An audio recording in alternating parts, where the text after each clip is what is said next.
So welcome back. You're still on to This Morning, and we've been looking at the first 100 days of this administration, just to measure how they performed and what do you think can be done to move this nation forward. I have two gentlemen here in the studio helping me out, and I have Akinwole Omoboriowo II, who is an energy expert, and also Chris Nwaokobia Jr., a lawyer and social commentator. Gentlemen, thank you for being with us in here. Now, we left off talking about the gas master plan. I want you to go more into that for us. Gas is one of the most important energy resource in deploying large-scale power across any community. Today, Nigeria is said to be a country with some oil and a lot of gas. We see a lot of oil, but we're not seeing the gas. The gas master plan is meant to encourage a deliberate policy that would encourage investment into the gas sector. A lot of the conversations I hear from practitioners in that industry is we don't have the right tariff. The government, should I say the regulator, for example, on the power side, envisages the notion where power buys gas at a very low price. That's very noble. But somebody needs to invest in that gas in order to bring it to the power plants. So who is this person now? It could be the oil majors, for example. It could be the independent oil producers. It could be, Nigerians in the private sector. They need to go and raise the debt from banks. They have to get equity from their shareholders. And it's not a bad thing for them to make some profit. So right pricing of gas tariff and as well as electricity is one of the biggest challenges hindering the progress in that sector. Every Nigerian is very, very, he has the right to complain about lack of electricity. But the real issues need to be understood. And the real issues are, the government has put in place very strong framework. President Buhari, again, these statements are very important to us. So, and what I say is this, once you have a leader, everybody must rally around that leader, because the policies that leadership puts in place directly affect your people. You don't oppose for the sake of opposing. What's the virtue in that? So the policy statement that was made about encouraging and retaining the strongly positive policies within that power sector, it gladdens people like us. Okay. That you have a president that will understand that you don't come in and just tinker with everything. Okay. And so this statement he made, that government agencies will be strengthened to do exactly what they should do. Okay, I'll come back to you. I have Abayomi from Ajegunle. Abayomi, good morning. Good morning, Eshomomoh. Nice to have you join us. Yeah, good morning, Chris and Mr. Omoboriowo in the studio. Good morning. My brother, it is very good that we are talking about Mr. President's 100 days. I also share the view that in a 48-month term, taking 3 months and begin to measure the success of the government may be too insignificant. But as a Nigerian living in a community, let us begin to set agenda for who are in government. And I hope that through this platform they are listening. The issue of job creation that Chris talked about is very, very key. You understand what I'm talking about now? As a young person, I want to wake up and have somewhere very tangible that I can go and I can earn something to feed myself, my wife and children. You understand? At that level, there's nothing that would concern me about the man who is destroying the pipeline or doing something else. As a matter of fact, I want to run away because I know that I have people back at home that I'm responsible for. I don't want to tarnish the image of my family. So the issue of job creation, that we take the ordinary Okada man that initially was a tailor, or perhaps the man was a bricklayer, or the man was probably a welder, but because of lack of power supply, he has now jumped into the issue of Okada. So we must begin to look at these issues holistically. The issue of job creation, you see, no man wakes up. When you wake up in the morning, like you say your prayer, the first thing that comes to my mind is how much is in my pocket. It's just natural. Okay, thank you very much, Abayomi. Thank you for those points that you have made. Job creation, very key. Now, okay. Yeah, let me say something about his question. Yesterday, whilst the Vice President of the Federal Republic was talking with members of ICANN, he did state in no uncertain terms that the new economic blueprint, because people have been asking, okay, now that the new sheriff is here, what is his blueprint? He did say in no uncertain terms that in the next few months, they will be sure that Nigerians will have at least 1,114,000 new jobs. And they asked how. And at the core of that prophecy, if you like, at the core of that policy statement is power generation and rejigging of the economy. And I'll tell you how it will happen. If all over the world, what drives economies is small-scale and middle-scale businesses. Not so much of the marvelous or monumental enterprises. This is small, where young girls and boys can engage in profitable business. They can open their salons, they can run their beauty shops, they can do run their video centers. And don't forget that a few years ago, we used to have video centers here and there, but because of this power problem, most of the small businesses died, and they created a monumental pipe from where the terrorists, those who engage in brigandage and banditry, will employ. Sorry, Chris, let me hold you there. I'll come back to you. I have Ade from Igondo on the line. Ade, good morning. Good morning, Eshomomoh. Good morning. Nice to have you join us. My brother Omoboriowo manager, good morning. Good morning, my dear Mr. Ade. Okay. However, my brother, I always enjoy you and Lawyer Obani. Thank you. I don't know why Nigeria are using fire brigade approach now. They want Buhari to turn Nigeria to America for 100 days. Before we can be able to create a job, we need energy, power. We have to, everybody must realize that will have to be in place. Without it, we cannot create a very significant job. Though most of my brothers in the eastern part, I don't know why they turn upside down. I don't know what the past government have done to them. We are talking of Nigeria. We don't talk about tribe or a settlement. We are talking of a very viable life, a better life that every Nigerian can proud of. People should be patient. 3 months, 90 days is not too much. Let us wait for 365 days what they can be able to put on our table. Because this country belongs to me. America is not my home. Canada is not my home. Switzerland is not my home. This is where God created me. This is my endowment. I have to be proud of it. Everybody must join hands and fight this kakawam that destroyed our country. We need a great Nigeria. Thank you very much, Ade. Thank you very much, Ade. Can I put this in perspective? I think that, yes, much as Nigerians are positive about what we have on our hands, do not even criticize those who expect some feats in 100 days. You know why? For 16 years, we had a country that was despoiled by a party that held sway over our country. For 16 years, Nigerians were used to leadership that made so much promises and did nothing. For 16 years, our collective faith in governance crumbled. For 16 years, our economy was bare-chested and comatose. For 16 years, the faith in the green, white, green dwindled and diminished. So now that you have a new era, Nigerians are anxious to see government perform. And then profoundly, government in 100 days has done well.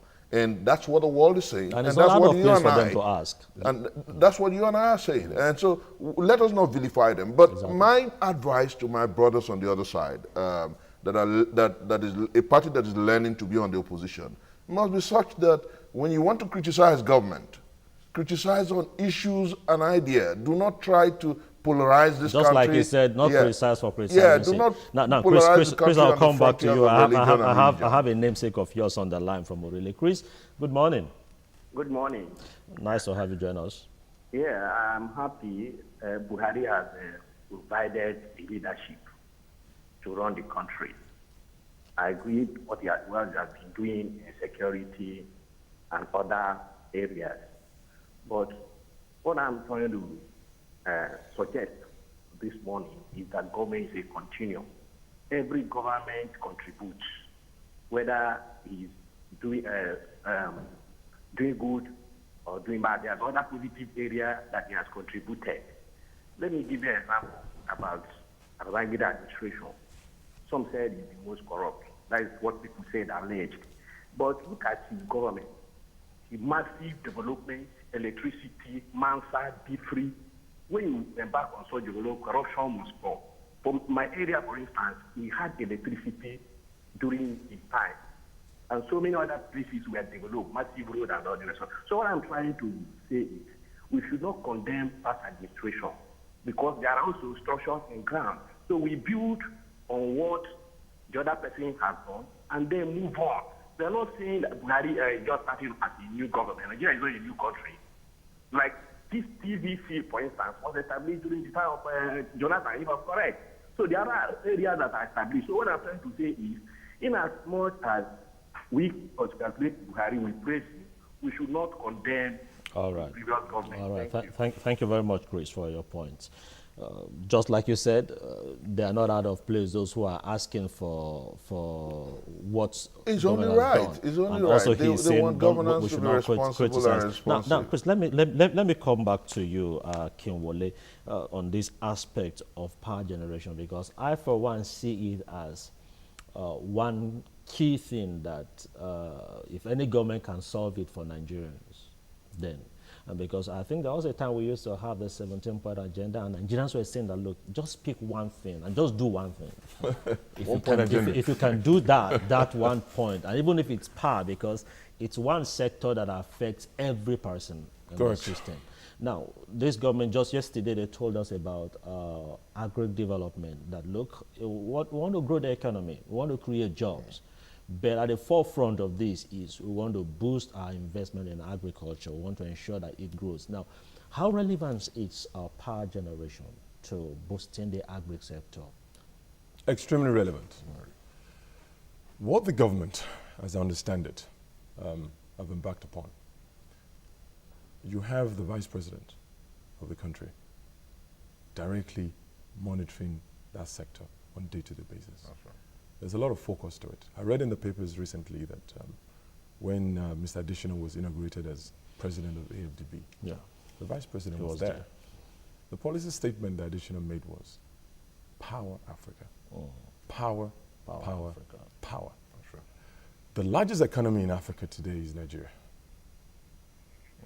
It's also the country with the largest resource to develop multiple power, not just for Nigeria, for the region. Today from Nigeria, we're supplying power at Fairfield all the way to Ghana. Nigeria is supporting Benin Republic with electricity. Niger. Even now. Chad. Now I'll come back with a question concerning what you have just said, but let me quickly take Abba from Ikeja. Abba, good morning. Good morning. Yeah. Good morning to Oga. Good morning, Anytime we ever live in the show, I want to call Oga the gatekeeper. So I'm very nice to listen to you this morning, and I'm very nice to speak to you this morning. See, about this is where the import generator, we tell them, give them advice, let them go for the north. We get under agriculture. Many things can invest. Like we see Americano rice and another thing. So we go very, very happy. But now, every day, I listen to this show and they are the way you people. Before, sometime when they watch the show because of the electricity and sometimes when they're out of way. But now see the electricity is someone whenever I buy 25 liters petrol. Imagine that. So we don't know how it happened and we don't know how this thing I know it will happen before. But we thank God for everything, Sha. Thank you, Abba. Thank you, Abba, for your contribution. I said I was going to bring up a question, and the question is: you talked about Nigeria supplying Ghana and some other countries, and somebody might want to find out that does it have a way of affecting our local consumption if we are supplying power to other countries and we're not yet self-sufficient? Let me draw a very personal analogy. I'm sure you're the breadwinner of your home. Every now and then, your revenue does not match your cost. In that same month, you still reach out to others to help them, even from your meager resources. Nigeria is the big brother of Africa. We play a very strategic role. That comes with a price. If your neighbors are not healthy, it's going to impact on us. So whilst power is demanded here massively, we must not close our borders. We have to find some solutions here and there. And I think that that is a very great initiative. And that makes your neighbors very at peace with you. Otherwise, the issues become compounded. So for Nigeria, both in gas supply that we give to Ghana, Togo, Benin Republic, electricity that we give to other countries, I think it should be sustained. And as we grow our power generation base, which we're doing, I can tell you of several projects that are coming on stream on power side very, very quickly. I can tell you the ones Genesis is developing. I can tell you that today, the initiative that's been put in place to ensure that the private sector can invest in the power sector, well-regulated sector, is bearing serious fruits. Infrastructure takes time, unfortunately. It is not the same thing as ordering a pizza. You have to. He has his own. The project development activity takes time, construction takes time, commissioning takes time. But give it 365 days, and then you measure it. I can tell you in the power sector, this is one sector that will make Nigeria proud. Now, Chris, let me just go to this. What we might call a three-point agenda of this government: security, job creation, anti-corruption. Anti-corruption, the three-point agenda. How do you think this government has really fared in helping to deliver on these promises just within this short period of time? Eshomomoh, it's amazing. The first to note is that what was like a lull and what saw Adoke singing a lullaby on the battle against corruption is suddenly waking up. You know, we don't even have a justice minister and attorney general yet. And the battle against corruption has become a frontal one. Everywhere you hear people talking about the need to kill corruption. And our president made a quotable quote at the Chatham House when he said, if this country doesn't kill corruption, corruption will kill Nigeria. It was like what Lee Kuan Yew said when he took over power in Singapore. He said he had come to Singapore with a three-point agenda. And then they asked him what it was. He said, kill corruption, and kill corruption. He said, you just said one thing. He said, no, I'm going to fight corruption with my soul, body, and spirit. And I think that, interestingly, our president has mounted it, our president has said it, and our president is committed to it. And every sector of our national life is gradually being beaten into line. And Nigerians are beginning to appreciate the fact that there must be rectitude in governance. And then in terms of job creation, you can... Okay. He knows the sector. Sorry, I have Louis that's been on the holding on. Louis, good morning from Ikorodu. Wow, but unfortunately we lost that again. He knows the power sector, and he's saying that in the next 365 days there's going to be great accomplishments. I believe that if you tie that to the order of practice, which is of course job creation, you know that in the next, like Vice President said, we're going to have monumental strides in terms of creating jobs and employing the Nigerian people.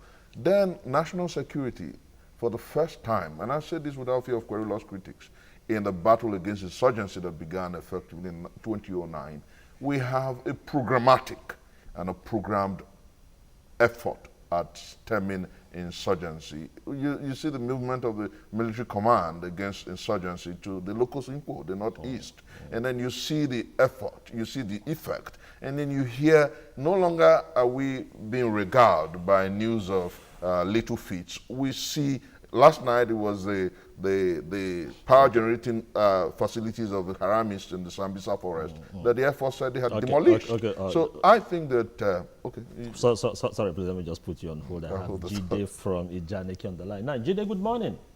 Good morning, Eshomomoh. Yeah, nice to have you join us. How are you today? I'm okay. My regards to Chris and Akinwole. Good morning, sir. Good morning. Good morning, Chris. I've always loved you. I've always followed you. Right from when you were with LTV, you and Nwaokobia. You've always been a destabilized Nigerian. Yes, to that extent, what I want to say is I want Nigerians to realize that 100 days is just 1/14 when you're talking of a 4-year tenure. we still have 13/14 for Mr. Integrity to perform. Right. Then you don't, the Nigerians should also realize that the symbol of our party is a broom. You have to sweep clean in the morning before you start admitting people into your home. So why are they being in a hurry? Then the remaining 13/14 periods in 4 years, they will see what Mr. Jide, at least as while Nigerians are asking what the government has done, trying to measure him in the first 100 days, it's good enough to know that the government is working. Is that not so? Yeah. So I think that is the most important thing, that the government is working, and it's not. Thing. Yeah. Thank you very much for that point. Now let me come back to you on this aspect of the private investors, and especially in the power sector. I think the previous administration, when we had some of these, is it the PACN unbundled and sold to private investors to get to play a role in it. And at a point, government had to facilitate. I think it was difficult for them taking up. Government had to facilitate the loan for them, and Nigerians kept wondering that how will you buy into take a stake in an enterprise that I feel was very viable, and at the same time you're now asking, the government is now bailing you out with a public fund, and this is supposed to be a private initiative, and also. Along the line now, we now had the issue of metering and also the fixed charge coming up, and Nigerians are wondering that, look, we were bailed out with public fund, and also you're talking about the fixed charge, whether I consume or not, you're going to charge me a certain fixed charge, so that at the extent that the billing now went up. Now, how do you think we can manage this so that Nigerians don't feel cheated at the end of the day? Yeah. I think government is a continuum, whether it's President Obasanjo, whether it's Yar'Adua, Jonathan, or General Buhari. The private sector that fully financed the acquisition of these onboarded assets. If you look at the same thing that is happening in Ethiopia, Ethiopia has generated massive domestic investment. There should be some credit given to that process. There are issues, yes, and there will always be issues, and government is an enabler. When there are issues that goes beyond the private sector, government must step in. Okay, we'll come back to government being an enabler, but let me quickly pick somebody who wants to join us. Sikiru from Palm Grove. Sikiru, good morning. Morning. How are you today? I'm okay. Mr. Nwaokobia, what is the name? I'm a Yoruba man. Don't be offended about the name. Good morning. I can understand during the time of the campaign, I know what we went through. Mr. Akin, neither they call you Akin or Wole, with the Yoruba, we shorten that. Good morning, sir. Good morning. 100 days is too small to calculate what Buhari will do. But thank God, as time goes on, you make mention of one, this now, that a friend of you called you, that when did you buy this land? In fact, it's funny, but it's not funny. I bought petrol last now is about a month or two back. So I know what we are going through. God will bless you people. Okay. Mama, don't worry. God will bless you too. Thank you very much, Sikiru. Thank you. Thank you so much. Now, yeah, I want you to establish that point you were Yes. making. So there are still issues within the sector, but I think that we should celebrate some of the achievements so far. One of it is that you have a successful privatization. You have majority of the investment that was made in the power sector was domestic, not foreign. And so when you step up to the plate locally, and the Nigerian banks, I think the president should actually commend them very strongly. They almost entirely finance that whole process. And most of the issues you talked about is because the banks put their balance sheet to support the initiative of government.